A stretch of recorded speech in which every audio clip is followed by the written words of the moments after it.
자, 이제 오늘 이 직지, 저희가 이제 직지 공부를 한 지 거의 만 1년이 되어 가고 있습니다. 직지는 부처님과, 우리 그 직지의 원래 제목이 불조, 직지, 심체, 요절 이렇게 되어 있어요. 불조, 부처님과 여러 조사 스님들의 어떤 핵심 가르침이 담겨진 그런 말씀이란 뜻이거든요.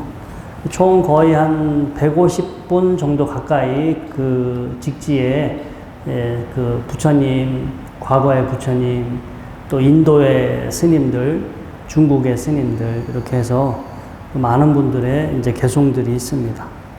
자, 거의 저희가 이제 39번째, 이제 39, 이 직지를 공부한 지는 39번째 시간입니다. 자, 오늘은 자, 28분의 서천축 조사 중에서 24조, 사자존자의 개성으로 한번 공부를 해보도록 하겠습니다. 이 사자존자는요, 먼저 이제 여기 개성에 얽혀진 그 에피소드를 먼저 한번 제가 소개시켜 드릴게요. 이제 본문의 내용을 보면, 자, 24조 사자존자에게 그분이 예전에 살았던 나라가 개빙국이라는 나라입니다. 꽤 오랜 동안 지금의 하여튼 그 인도의 북쪽과 그 다음에 지금 파키스탄입니다. 파키스탄 북부 그쪽 그 카슈미르 지금 분쟁이 일어나고 있는 그쪽 지역에 옛날서부터 오랫동안 있었던 나라인데요. 이 개빙국의 그 나라는 독실한 불교 국가였었습니다. 우리나라 고려 시대 때처럼 독실한 불교 국가였었는데, 이제 그 개빙국의 왕이 이제 이 밑에 보면 설명이 나왔지만, 독실한 불교 국가인데 어떤 스님의 2명이 다른 세력들하고 결탁을 해서 쿠데타를 일으켰다가 진압이 돼. 그래서 이 개빙국의 왕이 쿠데타를 진압을 했는데, 조사를 해보니까 거기에 수많은 스님들이 연루가 돼 있어. 그래서 이 스님들에 대한 이 배신감이 들은 거예요. 자기가 그동안 그렇게 열심히 믿고 스님들을 이렇게 받들어 모시고 했는데, 이 스님들이 다른 사람들하고 결탁이 돼서 자기를 몰아내려고 했잖아. 그래서 너무 열받아서 이제 스님들을 다 죽이고 쫓아버리고 저를 이제 이렇게 없애버리는 이제 그걸 하게 돼요. 그래서 눈에 보이는 족족 이제 스님들을 이렇게 죽이게 되는데, 그때 당시 가장 이제 왕사죠. 되게 이제 스님들 중에서 이제 좀 가장 높은 지위의 이 사자존자가 있었는데, 이 제자분들이 도망가라고 그랬어요. 지금 상황이 위험하니까 스님 이제 자리를 좀 피하셔야 합니다 했는데, 이 사자존자는 자리를 피하지 않았어요. 그냥 혹시 위험하더라도 내가 이 자리를 지켜야지, 자리를 피한다면은 불교가 무슨 꼴이 되겠냐. 그래서 제자분들은 다 자리를 피해요. 이분의 다음번에 나오는 이 스님도 이분의 제자인데, 그분은 남인도로 도망을 가서 목숨을 건지게 되는데, 아무튼 이 사자존자는 불교를 대표하는 분이었기 때문에 도망가지 않고 이제 왕하고 직면하게 됩니다. 그래서 이제 왕이 칼을 들고 스님들을 보이는 즉시 다 이제 죽여버리는데, 이제 사자존자를 찾아오게 됐어요. 그래서 자, 사자존자에게 개빙국의 왕이 장검을 들고 이제 물어요. 목에 칼을 들이대고, 존자께서는 오온의 공한 도리를 성취했는가라고 물어요. 그러니까 이 사자존자가 나는 이미 오온이 공하다는 도리를 얻었다라고 하니, 다시 왕이 묻게 됩니다. 오온의 공한 도리를 이미 얻었다면 생사를 떠났습니까? 라고 물어. 존자께서 나는 이미 생사를 떠났다 라고 답을 하니, 왕은 그렇다면 존자의 머리를 내어줄 수 있겠습니까? 당신은 이미 생사를 초월했다라고 하니까 지금 당신의 머리, 당신의 목을 내놓을 수 있겠냐라고 물으니까 존자께서 이 몸이라는 것도 나의 것이 아니거늘 하물며 이 머리가 어찌 내 것이라 할 수 있겠는가 라고 하면서 그냥 자기는 기꺼이 내 머리도 내놓을 수 있다 이렇게 답을 합니다. 그러자 왕이 태연히 존자의 머리를 뵙니다. 머리를 탁 하니까 그때 하얀 우유 같은 피가 솟구쳐 올랐다고 하고요. 며칠 있다 왕의 팔이 저절로 잘렸대. 왜 그런지 모르지만 이제 다른 기록에 보면은 왕이 팔이 저절로 잘리고 아무튼 7일 후에 왕은 죽었다고 합니다. 그래서 뭐 우리가 이제 어떻게 뭐 역사적인 사실인지 아니겠는지는 모르지만 아무튼 여기서 이 하얀 목을 베니까 하얀 피가 나왔다. 이거는 우리한테 익숙한 스토리죠. 2차돈 우리 신라시대 불교를 받아들일 때 2차돈의 순교에서도 비슷한 대목이 나오는데 중요한 거는요. 어떻게 우리가 죽음을 맞이할 것인가. 저는 이 대목을 보면서 야, 그게 아무리 공부를 많이 한 스님이라 하더라도 지금 목에 칼을 들이대고 너 지금 네 목숨을 내어줄 수 있겠냐. 이제 우리가 종교적으로 순교하는 사람들이 많잖아요. 근데 막상 죽인다고 하면은 그 즉시 살려달라고 개종할 테니까 살려달라고 이렇게 비는 사람도 많은데 아무튼 이 스님은 오온이 평상시 늘 수행을 하셨겠죠. 오온이 공하다라는 거를 지금 내가 보고 있는 것도 오온의 작용, 내가 듣고 있는 것도 오온의 작용. 자, 우리가 지금 소리를 듣고 있는데요. 우리는 소리를 듣고 있다라고 생각하지만 우리는 일단 듣고 있는 건 공기의 진동입니다. 소리는 공기의 진동이야. 물질의 작용. 두 번째, 공기의 진동만 있다고 되지 않아. 그 공기의 진동을 감지할 수 있는 감각 기관이 있어야 돼. 색, 수. 그 다음에 감각 기관을 통해서 뇌에서 저게 무슨 말인지, 무슨 소리인지를 알아먹어야 돼. 인식해야 돼. 지금 무슨 소음인지, 법문인지, 음악 소리인지, 새소리인지, 나를 위협하는 소리인지, 나한테 도움되는 소리인지, 소리를 듣고 인식을 해야 되잖아요. 그래서 첫 번째 공기의 진동이니까 물질, 색, 수, 그 소리를 감지할 수 있는 감각 기관이 멀쩡해야 되고, 세 번째 색수, 상, 저게 말소리구나, 새소리구나, 소음이구나 이렇게 인식했어. 그 다음에 반응과 의도들이 올라와. 그 소리를 들으면서 도망가야지. 이거는 저기 어디 먹이가 있는 것 같아. 소리를 듣고 나서 듣는 걸로 끝나는 게 아니라 소리가 저거 나를 잡아 먹으러 오는 동물의 호랑이 소리야 라고 소리를 들었다면 빨리 도망가거나 숨어야 되겠죠. 그래서 우리는 예를 들은 거예요. 지금도 계속해서 소리를 듣고 있지만 소리를 듣는 순간 즉각 그 소리에 대해서 반응과 의도를 일으킵니다. 색, 수, 상, 행. 그 다음에 이렇게 의식이 있어.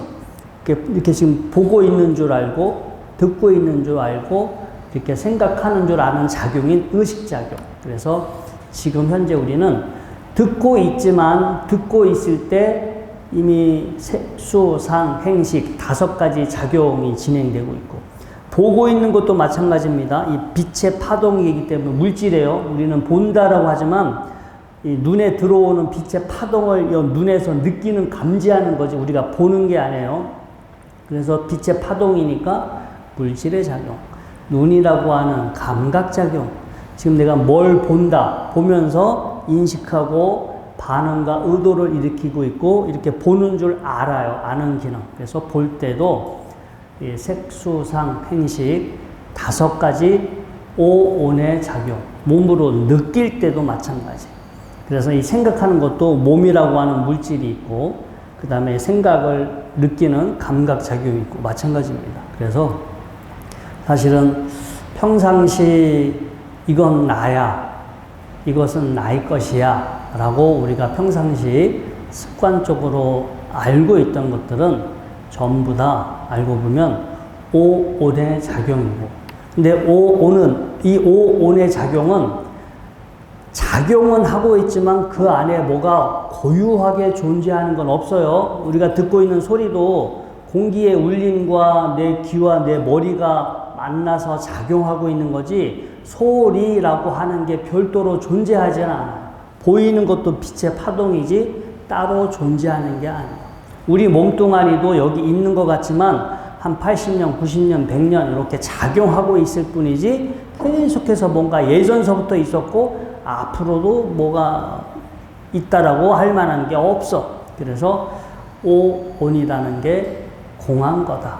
근데 이제 이거를 지금 제가 여러분들에게 말씀을 드렸지만, 그래, 머리로는 공한 것 같아. 그런데 실제 우리가 살고 있을 때는 과연 늘 그렇게 생각하느냐? 안 해요. 평상시는 뭐가 들리는 게 따로 있고 보이는 게 따로 있고, 여기 내 몸뚱아리가 천년만년 있을 것 같고 내 정신이, 내 마음이 영원히 있을 것처럼 그렇게 생각하지, 평상시는 우리 절에서 공부하는 대로 오온이 공하다 이렇게 평상시는 그렇게 하지 않아. 이게 준비가 되지 않으면, 평상시 준비가 되어 있지 않으면 막상 우리가 죽음을 닥쳤을 때, 이게 뭐 내일 닥칠지 10년 후에 닥칠지 언제 닥칠지는 몰라요. 확실한 거는 언젠간 죽음은 닥친다. 언젠가 죽음을 닥치는데 대부분이 그냥 오면 어쩔 수 없이 그냥 지금은 우리가 죽음을 실감하지 않으니까 그래 최대한 이렇게 마치 영원히 살 것처럼 살다가 죽을 때가 되면 그냥 뭐 어떻게 손도 못 써보고 그냥 이렇게 살다 가는 거예요. 근데 이런 것들을 사실 미리미리 우리가 준비하고 있다면, 저희가 며칠 전에 잼버리 대원들이 다녀갔어요. 우리 절에 우리 포교사분들도 갑자기 불려와서 정말 고생을 많이 하셨는데, 저희도 전날 통보받았어요. 여기 오는 잼버리 대원분들도 전날 알았대. 전날 저녁에 청주의 용화사라는 절에를 간다. 이제 그 인원들이 저희 충북에 3,000명의 인원이 아마 할당이 된 것 같아요. 3,000명이 다시 또 지역별로 이렇게 또 할당이 돼서 저희 청주에도 한 이제 150명의 대원들이 이제 이렇게 방문을 하게 됐고, 그러면은 그게 미리 그분들이 올 줄 몰랐잖아요.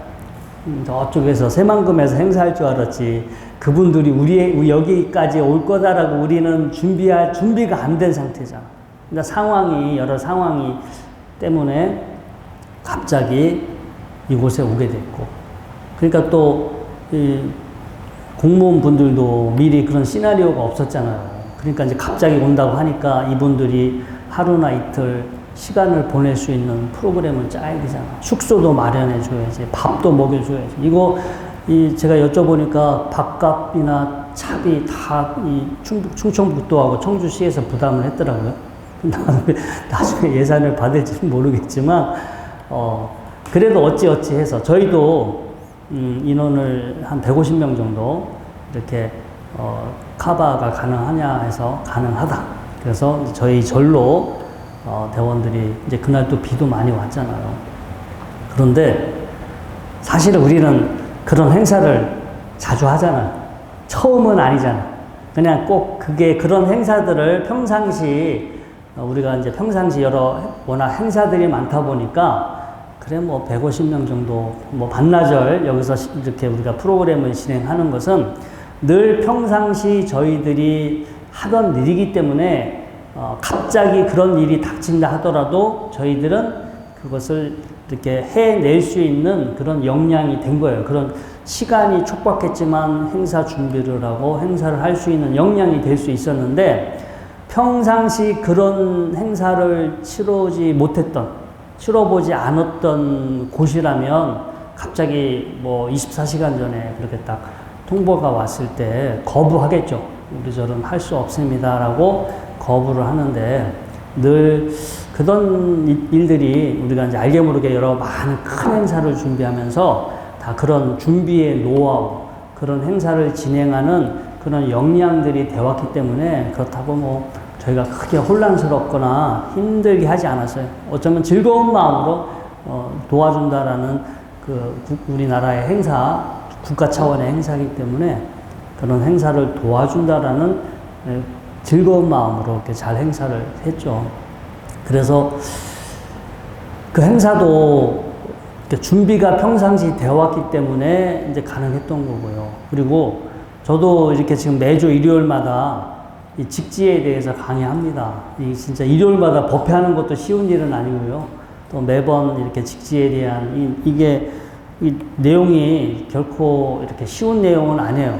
내용도 쉽지 않고 재미도 없는 내용이지만 그래도 매주 이렇게 공부할 수 있는 것은 일단 두 가지 의미가 있는 것 같아요.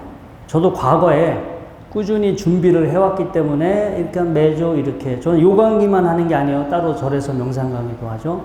또 외부 특강들이 거의 매주 들어오니까 특강도 진행하고 또 우리 포교사분들 명상 강의도 또 진행을 하고 있기 때문에 지금 일주일 사이에 여러 가지 많은 그런 것들을 제가 이제 맡아서 하고 있지만 과거에 이렇게 준비를 해왔기 때문에 이제 제가 전에도 말씀을 드렸지만 저의 능력의 100%를 쓰면 저는 절대 이걸 못합니다. 사람의 능력의 100%를 쓰면 3개월 이상을 못 버텨요.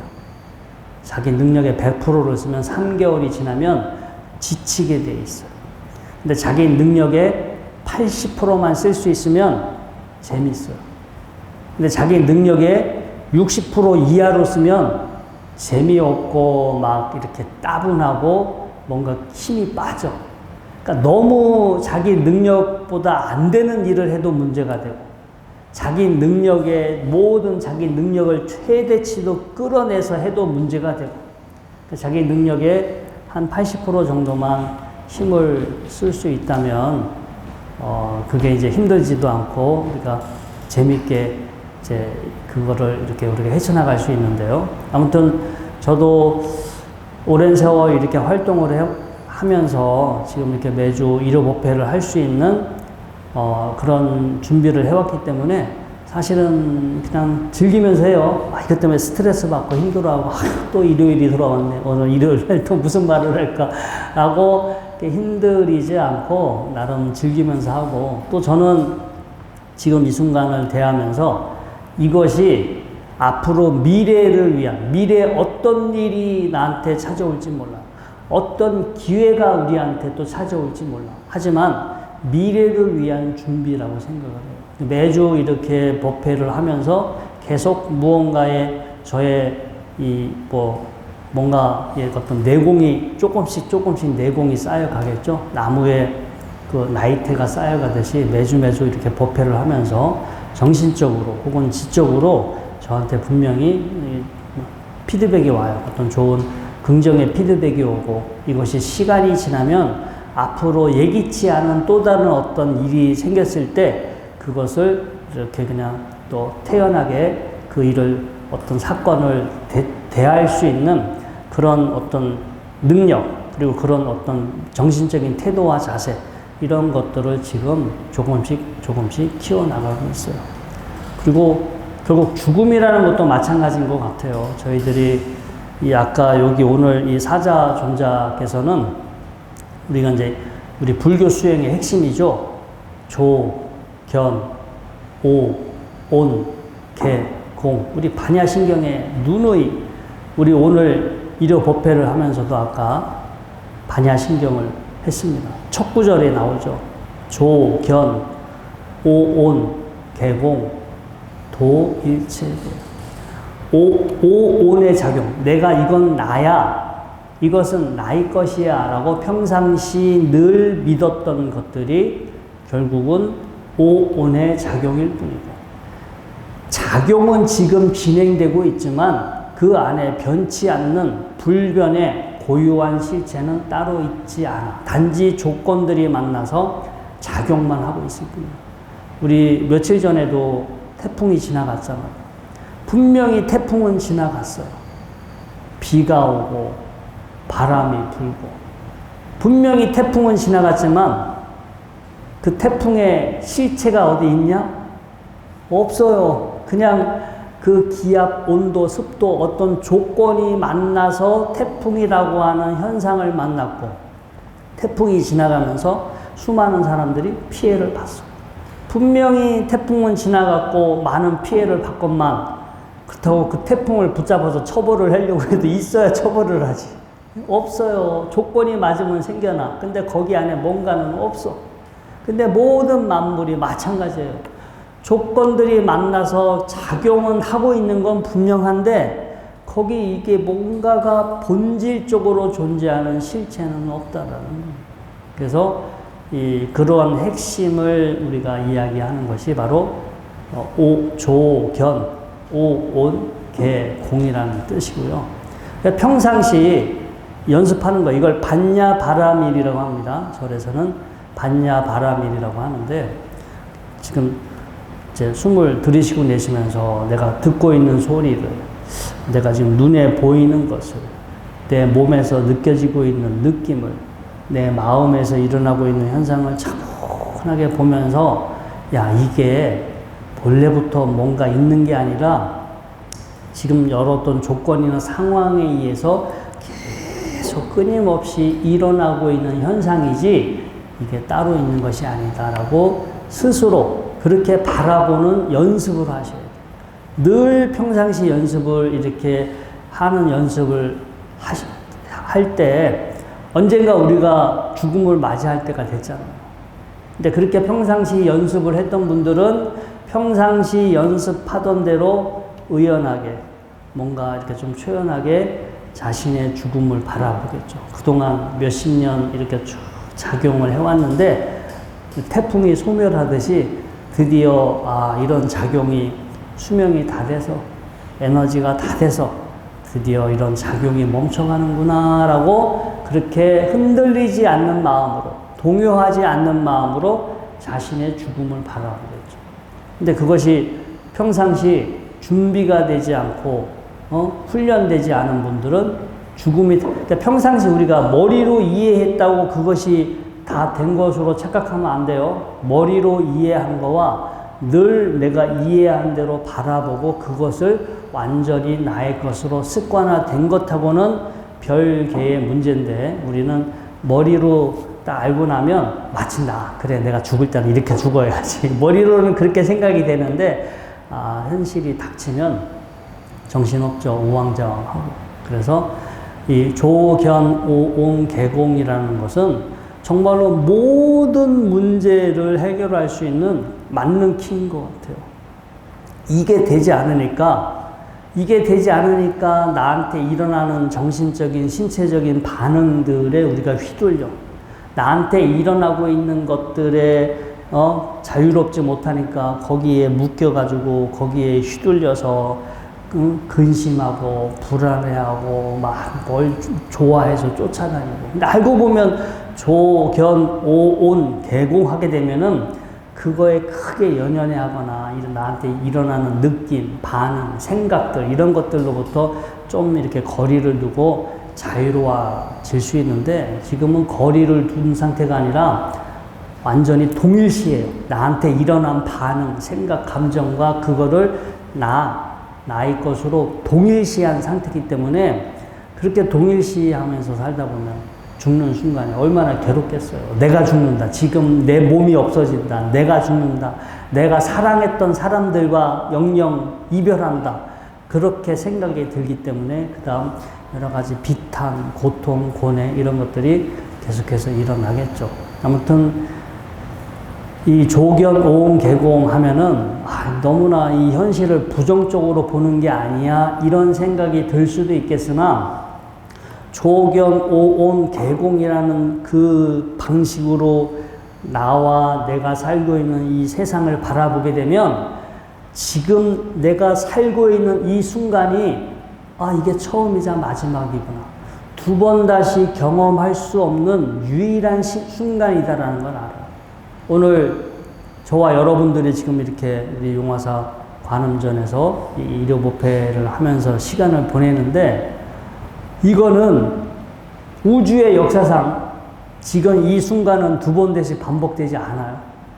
다음 주 일요법회는 열리겠지만 지금과 같은 이런 이 어떤 분위기나 이 내용이나 이 지금 이런 이 인물, 여기 참석하신 분들, 요 상황은, 그리고 현재의 여러분들의 몸의 상태, 여러분들의 마음 상태는 단지 오직 지금 이 순간에만 일 뿐이지 똑같은 두 번 다시 이 순간은 경험되지 않아요.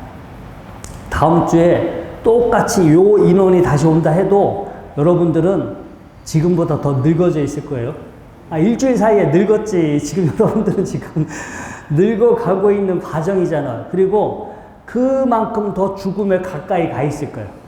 다음 주에 다시 우리가 이 사람이 똑같이 모인다 하더라도 그만큼 죽음에 더 가까이 가 있어요.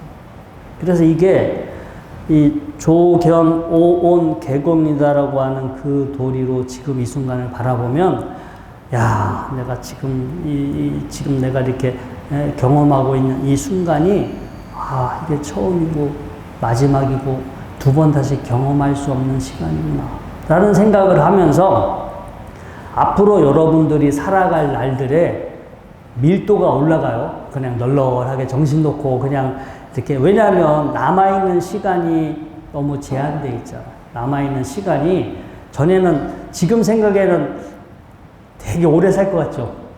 그쵸? 나는 안 죽고, 지금 생각에는 되게 몇십 년, 지겹도록 나는 살 것 같아 라는 생각을 하지만 몰라요. 근데 정신 차리고 현재의 어떤 현상이 벌어지는지를 잘 바라보는 그런 이 수행을 하신 분들은, 그래, 지금 내가 이 순간 끊임없이 죽어가고 있는 상황이다라는 걸 알고, 나한테 남아있는 시간이 얼마 있지 않다라는 것도 알고, 지금 내가 경험하는 게 처음이자 마지막이라는 걸 잘 알기 때문에 남아있는 시간의 밀도를 높여요. 그냥 헛되게 낭비하면서 그냥 멍하니. 저도 이렇게,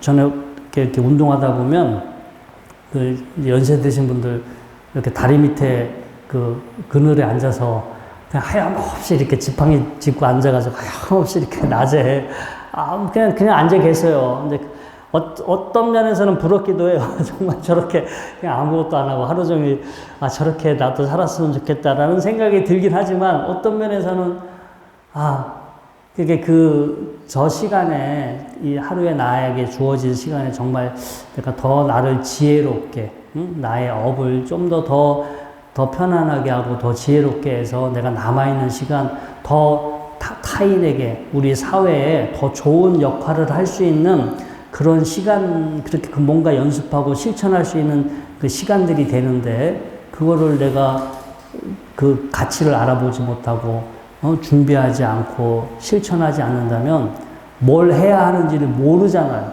그냥 뭐 해야 하는지를 모르고 그냥 죽을 때까지 기다리는 거. 제가 보기에는 형벌인 것 같아요, 형벌. 뭘 해야 할지를 모르면서 그냥 막연하게 스스로 죽을 수도 없고 그냥 죽을 때까지 그냥 막연하게 기다리는 거는 형벌인 것 같아요, 형벌. 근데 그래도 이렇게 절에 와서 공부를 하신 분들은 그런 형벌은 피해갈 수 있겠죠. 그래, 안 그래요? 여러분들 뭘 해야 될지 몰라서 멀뚱멀뚱 그냥 죽을 때까지 기다리고 계실 거예요? 아니면 죽는 순간까지 내가 뭘 해야 하는지, 내가 나를 위해서, 타인을 위해서, 우리가 살고 있는 세상을 위해서 내가 뭘 해야 하는지를 늘 고민하고 마지막 시간까지 의미 있게, 가치 있게 시간을 잘 보내기 위해서 내가 뭔가 노력을 해야겠다. 이게 불교 수행이라는 거가 삶을 비관적으로, 삶을 뭔가 염세적으로 보는 게 아니에요. 분명히 실체가 없고 끊임없이 무상하다라고 보는데, 그걸 통해서 현재 내 삶이 어떤지, 내가 어떻게 앞으로 남아있는 시간을 살아가가 하는지 좀 더 이렇게 진지하게 생각하고 바라보게 해주는 그런 그 안목을 열어주는 것 같습니다. 아무튼 오늘 이제 서천축 조사 24조 사자존자의 이 죽음과 관련된 에피소드를 통해서 또 우리가 우리의 죽음을 어떻게 맞이할지, 그리고 우리의 죽음을 통해서 남아있는 우리의 삶을 어떻게 대해야 하는지에 대해서 한번 생각해 보는 시간을 가졌습니다. 자, 오늘 목회는 이것으로 마치도록 하겠습니다.